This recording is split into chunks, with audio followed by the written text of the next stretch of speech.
आज हम उस कैरेक्टर के बारे में बात करेंगे जो एनीमे में अपने फर्स्ट अपीयरेंस से ही मोस्ट हेटेड कैरेक्टर बन गया था और वही मांगा रीडर्स के मन में इस कैरेक्टर के लिए बहुत सिंपैथी है। ये वीडियो डेडिकेटेड है अकाज़ा को, जो डीमन स्लेयर सीरीज में एक स्ट्रॉन्ग पोजीशन होल्ड करता है। डीमन किंग मुजान का थर्ड सबसे strongest demon. Demon slayer fan के लिए एक ताज़ा खबर। अगर आपको ऐसे ही बाकी कैरेक्टर पे वीडियो देखना पसंद है तो आप हमारे चैनल को सब्सक्राइब कर सकते हैं, क्योंकि हम वीकली इस चैनल पर 2 वीडियोस लाते हैं। अब आते हैं अकाज़ा की बैक स्टोरी पे। करीब 200 साल पहले एक लड़के आकुजी का जन्म होता है। आकुजी के पिता बहुत बीमार रहते थे, इस वजह से आकुजी का बचपन गरीबी में बीता था। अपने पिता की दवाइयों के पैसे के लिए आकुजी लोगों की जेब काटता था और कई बार पकड़ा भी गया था। उसके बार बार चोरी करने की वजह से मैजिस्ट्रेट उसकी बॉडी पे टैटू बना देता है जिससे उसकी पहचान हो सके, और उसे धमकी देता है कि अगली बार मैं तुम्हारे हाथ कटवा दूंगा, और उसे एक डीमन चाइल्ड बताता है। डीमन चाइल्ड मतलब ये रॉबिन का भाई था। खैर छोड़ो, आकुजी जब घर आता है तो उसे उसका नेबर बताता है कि उसके पिता ने यहाँ पे फांसी लगा ली है। उसकी बार बार चोरी करने की खबरों से वो नहीं चाहते थे कि उनकी दवाइयों के लिए आकुजी चोरी करे। अपने पिता के मरने के बाद आकुजी के पास कोई नहीं था जिसके साथ वो रहे। उसे उस सोसाइटी पे गुस्सा आता है कि वो अपने पिता के लिए दवाइयाँ तक अफोर्ड नहीं कर पा रहा था, और यही गुस्सा उसके रेज का कारण बनता है और वो लोगों से बिना बात के लड़ना शुरू कर देता है। और एक दिन उसने अकेले ही विलेज के 7 अडल्ट को पेल दिया था। तभी वहाँ पे काइजो आता है जो एक लोकल डोजो रन करता था। उसके चेयरफुल नेचर से आकुजी बहुत चिढ़ जाता है और उसे फाइट के लिए चैलेंज कर देता है, बट काइजो इजीली उसे हरा देता है और आकुजी को अपने घर ले आता है अपनी बेटी क्योको की देखभाल करने के लिए। पहले उसकी देखभाल उसकी माँ किया करती थी, पर उसने स्ट्रेस की वजह से जलपरी बनने का ट्राई करा और डूब के मर गई। धीरे धीरे आकुजी उसका ध्यान रखने लगा और उसे मोटिवेट करने लगा कि तुम्हें नेक्स्ट ईयर फायर फेस्टिवल देखना है। कोयोकी और आकुजी का एक अच्छा बॉन्ड बन गया था और आकुजी की बातों से वो पॉजिटिव रहने लगी थी। और 2 साल बाद क्योको की हेल्थ काफ़ी इम्प्रूव हो जाती है और वो खड़ी होकर कुछ काम भी करने लगी थी। आकुजी काइजो के साथ अपने डोजो की ट्रेनिंग कंटिन्यू रखता है और वो काफ़ी अच्छा करने लगा था। एक दिन काइजो आकुजी को एक प्रपोजल देता है कि वो डोजो को रन करे और साथ में उसकी बेटी से शादी करके उसका जीवन भर ख्याल रखे। इस प्रपोजल से आकुजी एम्बेरस फील करता है, बट उसे एक्सेप्ट कर क्योको की हमेशा प्रोटेक्ट करने का प्रॉमिस करता है। फायरवर्क शो के दौरान क्योको आकुजी से दोबारा पूछती है, क्या तुम्हें प्रपोजल सच में पसंद है? जिस पे आकुजी उसे प्रॉमिस करता है कि वो मरते दम तक उसको प्रोटेक्ट करेगा और उसका हमेशा ऐसे ही ख्याल रखेगा। इसके कुछ टाइम बाद आकुजी डिसाइड करता है अपने होम टाउन वापस जाके अपने पिता की ग्रेव को विजिट करने का, और उन्हें वो बता सके कि वो शादी करने वाला है। वहां से वापस आकर आकुजी को फील होता है कि कुछ तो गड़बड़ है यहाँ पर। तभी उसके डोजो का एक मेंबर उसके पास आता है और बताता है कि राइवल डोजो के मेंबर ने क्योको और काइजो के पानी में जहर मिला दिया था, जिसकी वजह से उन दोनों की मौत हो गई। और ये सुनकर आकुजी की दुनिया ही बदल गई थी और वो अपने एंगर में राइवल डोजो के सारे 67 मेंबर्स को चैलेंज कर देता है और बेयर हैंडेडली उन सबको पेल भी देता है। पेलना मतलब हराने वाला नहीं, उन सबको मार देता है जान से। इसके बाद डीमन किंग मुजान उसे ढूंढता है और उसे एक ऑफर देता है डीमन बनने का, जिस पे आकुजी रिप्लाई करता है कि I don't care any more. उसके पास कोई बचा ही नहीं था जिसके लिए वो जिए, तो मुजान उसे अपना ब्लड देकर डीमन बना देता है।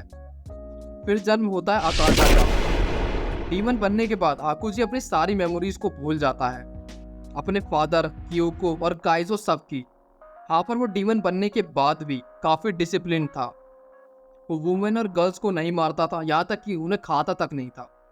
रोमा को स्पेशली उन्हें ही खाना पसंद था और इसी वजह से अकाज़ा उससे नफरत करता था।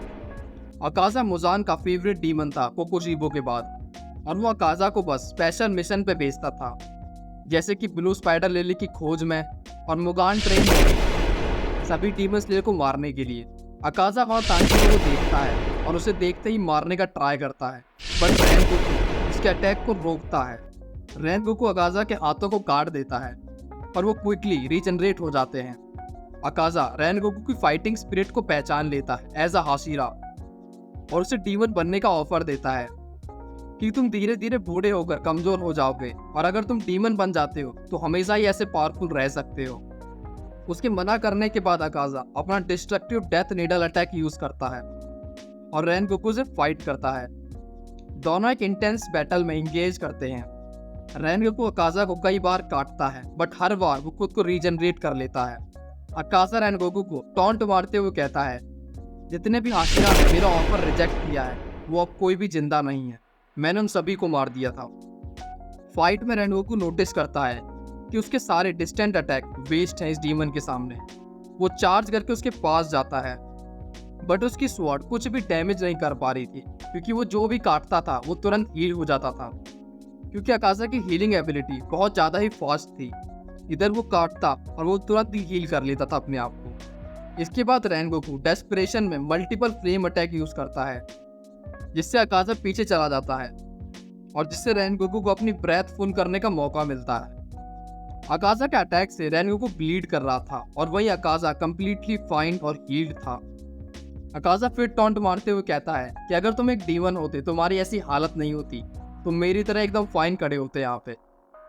इसके बाद रेनगोकू डिसाइड करता है अकाजा को मल्टीपल डैमेज देने का, चाहे वो इस चीज में मर क्यों ना जाए, और वो अपनी फाइटिंग स्पिरिट को पंप करता है जिसे देखकर अकाजा भी अमेज हो जाता है और कहता है कि तुम्हें डीमन बनना चाहिए, फिर हम ऐसे हमेशा लड़ सकते हैं। आगे रेनगोकू यूज करता है फ्लेम ब्रीदिंग के 9th फॉर्म और जिसके अगेंस्ट में अकाजा भी destructive death annihilation attack use करता है। दोनों एक दूसरे को हिट करते हैं। रेनगोकू अकाजा के आर्म्स को कट करते हुए नियरली उसके नेक तक पहुंच जाता है। वहीं अकाजा ने भी रेनगोकू की बॉडी से अपना हाथ आर पार कर दिया था। पता नहीं एनीमे में आग यूज करने वालों को हमेशा डोनट क्यों बना देते हैं। वहां वन पीस में एस को या रेनगोकू को। Back to the fight. इतने फेटल अटैक के बाद भी रेनगोकू की फाइटिंग स्पिरिट को देखकर अकाजा डेस्परेटली रेनगोकू को कहता है कि तुम्हें डीमन बन जाना चाहिए, क्यों तुम मरना चाह रहे हो। तभी रेनगोकू अपनी मदर को याद करता है और उनसे किए हुए प्रॉमिस को कि वो हमेशा कमजोरों की हेल्प करेगा। ये सोचकर वो अपनी स्वॉर्ड को पुश करके अकाजा की नेक में काफी डीप तक पुश कर देता है और इसी के साथ साथ अकाजा के दूसरे हाथ को आते हुए भी वो ग्रैब कर लेता है जिससे अकाजा चौंक जाता है। आसमान में सूरज निकल रहा था। अकाजा यहाँ से निकलना चाह रहा था लेकिन रेनगोकू हार ही नहीं मान रहा था। उसने उसके दोनों हाथ को पकड़ रखा था और उसकी नेक पे अपनी तलवार भी गड़ा रखी थी। तभी इनोसुके और तांजीरो उस पर अटैक कर देते हैं। अकाजा अपने आप को फ्री करने के लिए अपने दोनों हाथों को उखाड़ लेता है और एक शॉक वेव जनरेट करता है जिस शॉक वेव से इनोसुके दूर जाके गिरता है और वहां से अकाजा भागना शुरू कर देता है। तांजीरो उसके पीछे भागता भागता अपनी तलवार को पीछे से फेंक के मारता है जो उसकी बैक से आर पार हो जाती है और वो अकाजा को एक कावर्ड कहता है, जिस पे अकाजा एक एग्रेसिव लुक देता है उसे पीछे मुड़कर, जो सिंपलाइज करता है कि वो तांजीरो से डर के नहीं जा रहा है बल्कि सूरज की वजह से भाग रहा है। यहाँ पर रेनगोकू की डेथ हो जाती है और आगे हम अकाजा को मुजान के सामने देखते हैं जहाँ वो मुजान से कहता है कि वो ब्लू स्पाइडर लिली को खोजने में नाकामयाब रहा बट उसने एक हाशिरा को मार दिया है, जिसमें मुजान गुस्से में कहता है कि वो बस एक हाशिरा था और तुम्हें वहां से ऐसे आना पड़ा। इवन अपर मून 3 भी डिसअपॉइंटिंग है। यहाँ पर मुजान अकाजा के सेल को कंट्रोल में लेके उसे इंटरनली ब्लीड करवा देता है बिना उसे टच करे। यहाँ हम देखते हैं कि मुजान किसी भी डीमन की बॉडी पे कंट्रोल कर सकता है। अकाजा जैसे ही वहां से निकलता है हम देखते हैं कि तांजीरो का स्वॉर्ड एक पेड़ पर गड़ी हुई है और अकाजा गुस्से में उस तलवार के टुकड़े कर देता है। कुछ टाइम बाद अकाजा को नाकी की इंफिनिटी कासल में समन करती है जहाँ पे क्योको और हेंटेंगू पहले से होते हैं बट अकाजा का कोई भी इंटेंशन नहीं था उनसे बात करने का। अकाजा नाकिमे से अपर मून 1 और मुजान के बारे में पूछती है। तभी वहाँ पे डोमा आके अकाजा के साथ ओवर फ्रेंडली होने की कोशिश करता है और उसके कंधे पे हाथ रख देता है, जिसपे अकाजा डोमा से कहता है कि अपना हाथ हटाओ और उसके हाथ ना हटाने पे वो उसका जबड़ा ही उखाड़ देता है। बट फिर भी डोमा कंटिन्यूसली बात करता रहता है। तभी वहां पे कोकोशीबो की एंट्री होती है जो अकाजा को अपने सुपीरियर से सही से बात करने को कहता है, या तो वो कहता है कि डोमा को हराकर उसकी पोजीशन ले लो। इस मीटिंग के बाद अकाजा वहां से चला जाता है और इसके बाद अकाजा हमें तब देखता है जब हाशिरा इन्फिनिटी कासल में आते हैं। जहाँ पर तांजीरो और गियो मुजान की तरफ रश कर रहे होते हैं, तभी वो जगह शेक करने लगती है जैसे वहाँ पे भूकंप आ रहा हो। वहाँ तांजीरो को एक फेमिलियर स्मेल आती है और रूफ ब्रेक करके एक डीमन नीचे गिरता है, जिसे तांजीरो पहचान लेता है कि ये तो अकाजा है, जो तांजीरो को देखकर कहता है कि तुम्हारे जैसा वीक स्लेयर अब तक जिंदा कैसे है। और वो तांजीरो का नाम चिल्लाता है, जिसके रिटर्न में तांजीरो भी अकाजा का नाम चिल्लाता है। और अब तांजीरो रेनगोकू का बदला लेना चाहता है। अकाजा तांजीरो पे अटैक करता है। उसे तांजीरो इनोकामी कागरा का यूज करके डॉज कर लेता है। अकाजा फिर अपने फिस्ट के बैक से अटैक करता है, उसे भी तांजीरो डॉज कर लेता है। अकाजा को यहाँ पे रेनगोकू की बात याद आती है कि तांजीरो को वीक ना समझना, जिस पे अकाजा अब अपनी रियल फाइट शुरू करता है। अकाजा अपना distracted death raider attack use करता है और यहाँ गियो फाइट में एंट्री लेता है। गियो की फाइटिंग स्टाइल और एक्यूरेसी को देखकर वो इम्प्रेस हो जाता है। यहाँ अकाजा अपना नेक्स्ट अटैक यूज करता है, जिसमें अकाजा अपने पंच से एक जाइंट शॉकवेव फॉर्म करता है। गियो उस अटैक को अपनी टेक्निक से डॉज कर लेता है। गियो की इस फॉर्म को देखकर अकाजा कुछ ज्यादा ही एक्साइटेड हो जाता है और कहता है कि इस टेक्निक को उसने प्रीवियस हाशिरा की फाइट में नहीं देखा था। तांजीरो अकाजा की बैक साइड से इनोकामी कागुरा अटैक यूज करता है। अकाजा उससे बच के तांजीरो को हाथों से अटैक करने की कोशिश करता है, बट गियो उसके हाथ ही काट देता है, जिसपे अकाजा तांजीरो को किक से अटैक करता है। तांजीरो जिसे ब्लॉक कर लेता है, बट शॉक वेव की वजह से उसके मुंह से ब्लड आ जाता है। गियो की शॉर्ट्समैनशिप से इम्प्रेस होके वो उससे उसका नाम पूछता है, बट गियो से रिप्लाई नहीं करता। अकाजा कहता है कि वो बार बार पूछता रहेगा। इसके बाद वो गियो पे अटैक करता है, जिससे गियो दीवारों को तोड़ते हुए दूर निकल जाता है। यहाँ अकाजा को गियो का नाम पता चलता है क्योंकि तांजीरो उसका नाम चिल्लाता है अकाजा के अटैक से हिट होने पे। तांजीरो से फाइट में अकाजा कहता है कि तुम्हारे अंदर काफी ज्यादा इंप्रूवमेंट हुई है लास्ट टाइम से, चलो प्रेम आशिरा को मारना कुछ तो काम आया। इसके बाद अकाजा अपनी फिलॉसफी देता है कि वीकलिंग्स को हमेशा खत्म कर देना चाहिए और उन्हें जीने का कोई भी हक नहीं है, जिस पे तांजीरो कहता है कि तुम भी कभी बच्चे होगे, किसी ने तुम्हारी भी मदद की होगी और एक स्ट्रॉन्ग को हमेशा वीक की हेल्प करनी चाहिए। तांजीरो की इन वर्ड से अकाजा सोच में चला जाता है और उसके दिमाग में काइजो की मेमोरी आने लगती है, जो सेम वर्ड्स बोल रहा है। तांजीरो तो नारुतो बन गया, वर्ड्स नो जुत्सु। इसके बाद अकाजा होश में आता है और सोचता है कि वो शायद हेलोसिनेट कर रहा होगा। उसके बाद वो अपना ब्लड डीमन आर्ट यूज करता है, जिससे उसकी स्पीड काफी ज्यादा बढ़ जाती है और वो तांजीरो को किक मारता है, जिससे फिर से तांजीरो का खून निकल जाता है। अकाजा फिर अटैक करता है। तांजीरो उसे डॉज करते हुए इनोकामी कागुरा अटैक यूज करता है। अकाजा भी उसे डॉज कर लेता है, बट उसकी स्लाइटली नेक पे कट आ जाता है। वो तांजीरो से पूछता है कि तुम अपनी तलवार को कैसे चलाते। तांजीरो फिर अकाजा पे अटैक करता है, बट अकाजा उसकी स्वॉर्ड को पकड़ लेता है और तोड़ने का ट्राई करता है। तांजीरो से एक हेडबट देता है, बट उससे अकाजा हिलता तक नहीं है। तभी वहां गियो आके उसके हाथ काट देता है। गियो जो अकाजा के प्रीवियस अटैक से काफी गुस्से में था। यहाँ पर गियो के सेंसेस और उसका डीमन से मार्क एक्टिवेट हो जाता है। गियो की स्पीड में रैपिड चेंज आने लगते हैं और वो अकाजा के अटैक्स को इजीली डॉज कर पा रहा था। इसके तुरंत बाद गियो वाटर ब्रीदिंग की फोर्थ फॉर्म यूज करता है अकाजा के हाथों को वर्टिकली काटने के लिए, और वो उसमें कामयाब भी हो जाता है। गियो और अकाजा की फाइट कंटिन्यू रहती है।